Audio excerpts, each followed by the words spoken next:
siz də hiss elədiniz. Elə bil bu gün Yupiter həyatımıza daha çox təsir edirdi. Məhz bu gün videonu çəkməkdə məni vadar edən səbəb də elə Yupiterin təsiridir. Tamam, gəlin bu zarafatları bir kənara qoyaq və bürc anlayışını bir qədər daha yaxından incələməyə alaq. Əvvəlcə gəlin görək bürc anlayışı ilə, yəni insanların qəbul etdiyi və inandıqları bürc anlayışı elmin işləmə prinsipində və ümumiyyətlə elmi anlayışların, elmi nəzəriyyələrin qəbul olunduğu prizmadan necə incələnir. Astrologiya anlayışı ilk olaraq vurğulamaq lazımdır ki, elmi bir təlim və yaxud da elmi bir yanaşma deyil. Astronomiya ilə çox zaman qarışdırılan astrologiya qavramı məhz ilkin insanların əslində göy cisimlərinin və yer üzünün öz həyatlarına təsirinin və insan mərkəzi düşüncənin mövcud olduğu dövrlərdə astrologiya insanların maraq dairəsində olmuşdu və onlar daima kainatı incələməklərinə səbəb əslində göy cisimlərinin və kainatdakı baş verən proseslərin özlərinə təsirinə inanmaları idi. Astrologiya ilə bu gün məşğul olan insanlar isə bu işi tamamilə pul əldə etmək və maddi qazanclar üçün özlərinin kiçik bir peşəsinə çevirmişdilər. Astrologiya və astronomiya adını çəkdim. Gəlin görək bunları bir-birindən ayıran tam olaraq nələrdir? Astronomiya elmin bir sahəsidir və göy cisimlərinin hərəkətini öyrənən bir elm sahəsidir. Yəni astronomiyada elmin istifadə edilən metodlarının hamısı istifadə edilir. Misal üçün müşahidə, eksperiment və həmçinin bu müşahidələr üzərində aparılan elmi və praktiki təcrübələr. Amma astrologiya məhz bu mövzulardan tamamilə uzaq, psevdo elmi, yəni yanlış elm və yaxud da xəyali elmi bir sahədir. Çünki astrologiyanın izlənilməsində, yəni bürc anlayışlarının birincisi heç bir isnadı yoxdur. İkincisi bu anlayışların özünü incələməyə yönəlik əlimizdə yetərli olaraq mənbə yoxdur. Yəni hansısa bir göy cisminin bizim həyatımıza, bizim davranışlarımıza və yaxud da xarakterimizə təsirini ölçən hər hansı bir elmi və praktiki çalışma hələ ki qeydə alınmayıb və indiyə qədər də heç bir astroloq məhz səmimi şəkildə bunun olduğunu da etiraf eləmir və etirafdan əlavə də bunu sübut edən əlimizdə hər hansı bir müşahidə və yaxud da mənbə yoxdur. Qısa olaraq birinci hissədə, yəni astrologiya və astronomiyanın fərqlərini toplayası olsaq, astrologiya bir elm sahəsi deyil, daha çox inanca yönəlik bir sahədir. Astronomiya isə bir elmi sahədir və insanların elmdəki metodlardan istifadə edərək göy cisimlərinin hərəkətini öyrənən bir elm sahəsidir. Bəs astrologiya tam olaraq necə hər şeyi bilə bilir? Yəni mənim xasiyyətim və yaxud da xarakterim üst-üstə gələ bilir. Bununla bağlı psixoloq olan Forer və öz adına ortaya atdığı Forer təsiri deyilən və yaxud da Barnum təsiri deyilən bir effekt var. Hansı ki, Forer öz tələbələrinə universitet sırasında bir təcrübə keçirir. Demək, hər bir tələbəyə özünə aid olan xüsusiyyətlərin yazıldığını iddia edən bir zərf paylayır və bu zərfin içində hər kəsin xarakterini müəyyən edən 3 və yaxud da 4 cümlə yazılmışdı. Bu cümlələr təxminən aşağı-yuxarı bunu ifadə edirdi. Misal üçün, siz çox çalışsanız, öz üzərinizdə işləsəniz uğura nail ola bilərsiniz və yaxud da o qədər də sosial insan deyilsiniz və ətrafınızda 2-3 dostdan artıq dost yoxdur. Siz çox bacarsaz, çox inkişaf eləsəz, əslində cəsarətli insansınız və s. və s. hamıya aid ola biləcək tərzdə ortaq və şablon fikirlər yer almışdı bu zərflərdə və Forer təcrübəni keçirən zaman tələbələrinə bildirir ki, bu xüsusiyyətlərin sizinlə üst-üstə düşmə faizini müəyyən bir bal şkalasında qeyd eləyin. Təcrübənin sonunda ən çox balı alan tələbə özü ilə xüsusiyyətlərinin üst-üstə düşməsini qəbul edəcəkdir. Amma çox maraqlıdır ki, zərflər açılandan və cavablar çıxandan sonra maraqlı bir faiz alındı ki, tələbələrin əlinə aldıqları, yəni ona verilən kağızlar öz xüsusiyyətləri ilə birəbir üst-üstə düşən cümlələr yazılmışdı. Forer daha sonra bunu izah edərək məhz özünün adını verəcəyi Barnum effekti və yaxud da Forer effekti deyilən bir effekti ortaya atır. Yəni əslində məhz bürc anlayışlarında və yaxud da demək olar bu inanc anlayışlarının hamısında insanların ortaq olaraq hər kəsdə ola bilmə potensialı daşıyan xüsusiyyətlərin məhz sadəcə onlarda spesifik olaraq onların xüsusiyyətləri imiş kimi vurğulaması Forer effekti adlanır. Və çox maraqlıdır ki, təcrübədən sonra Forer hər kəsin öz zərfini öz arxasındakı tələbəyə ötürməyini istəyir və hamı təcrübə içində əslində hər kəsdə yazılan vərəqlərin məhz eyni cümlələr olduğunu anlayır. Təbii ki, Forerdən başqa bu cür təcrübə aparan kifayət qədər alim var. Bunlardan biri də Sean Carlsondur. Sean Carlson 26 astroloq və 116-dan çox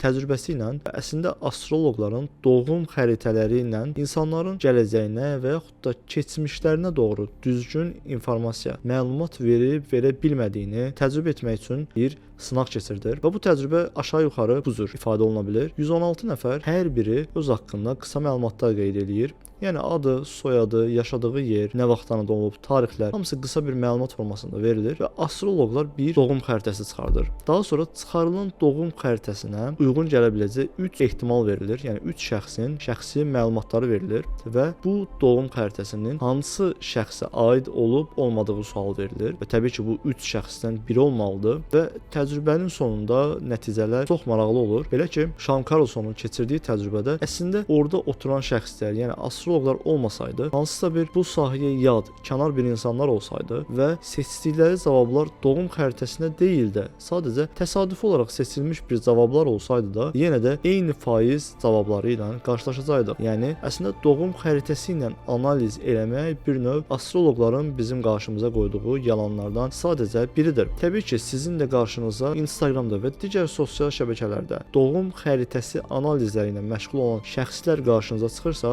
məhz Sean Carlsonun bu tədqiqatı, bu təcrübəsi yadınıza düşsün və onların sadəcə bir şarlatan olduğu ağlınızın bir kənarında dursun. Əlbəttə, yəni yenə də pul vermək istəyirsinizsə, bu sizin şəxsi seçiminizdir. Məşhur bioloq Richard Dawkins bir sənədli filmdə yolda təsadüfən seçdiyi 10 nəfərlə bürc təcrübəsi aparır və onlara öz bürclərinin nə olduğunu soruşaraq həmin günkü horoskopda onlar haqqında nələr yazılır və bu gün onların başına nələr gələcək, həmin məlumatların yazıldığı bir kağız verir. Təbii ki, 10 şəxs bu kağızları oxuyur və çox maraqlıdır ki, 10 şəxsdən 7-si bu kağızda yazılanların məhz öz bürcü ilə eyni olduğunu, yəni yazılanların öz bürcünün xüsusiyyətlərini daşıdığını iddia edirdi. Amma təcrübənin sonunda Richard Dawkins əslində hər kəsə öz bürcünün deyil də, yalnızca bir bürcünün xüsusiyyətlərini verdiyini deyir. Yəni misal üçün əgər həmin təcrübədə iştirak edən şəxs şir bürcüdürsə, ona əslində şir bürcünün deyil də Qos bürcünün xüsusiyyətləri verilmişdi və həmin şəxs məhz bu xüsusiyyətlərin öz bürcünün xüsusiyyətləri ilə eyni olduğunu iddia edirdi.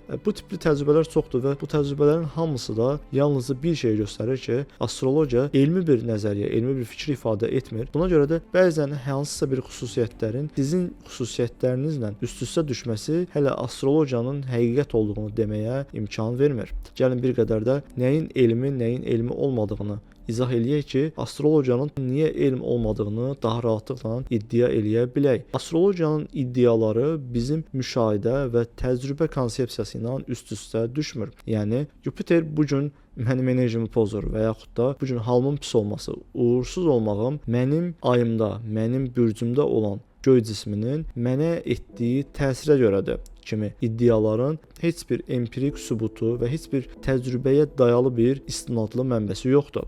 Bu iddialar sadəcə hansısa astroloqun və yaxud da sizdən pul qoparmağa çalışan şəxsin öz subyektiv iddialarıdır. Astroloji iddialar yalnızca müəyyən anlarda, müəyyən iddialarda sizin fikirlərinizlə, davranışlarınızla üst-üstə düşə bilər, amma bunlar təkrar edən proseslər deyil. Misal üçün, biz astronomiyanı götürsək, bu gün Yupiterin hərəkətini ölçə biliriksə, Yupiterin hərəkəti bir aydan sonra da məhz eyni şəkildə davam eləyəcək və yaxud da günəşin şüalarının yer üzünə düşmə zamanı bir gün sonra qısalan bir müddət və yaxud da hər ölçdüyümüz müddətdə fərqlilik göstərə bilən bir anlayış deyil. Amma astroloji iddialar daima bir-birini təkrar etməyən və sadəcə şəxsdən şəxsə və şəxsin seçimlərindən asılı olaraq uyğunlaşan və yaxud da uyğunlaşdığını zənn eləyən iddialardan ibarət. O zaman sual edilə bilər, insanlar niyə bu qədər bürclərə inanır? Yəni həqiqətən də bürclər yalandırsa və elmi bir iddia deyilsə, biz bürclərin niyə həqiqət olduğunu qəbul edirik? Bundan bağlı bəzi psixoloji faktlar var. Bunlardan birincisi,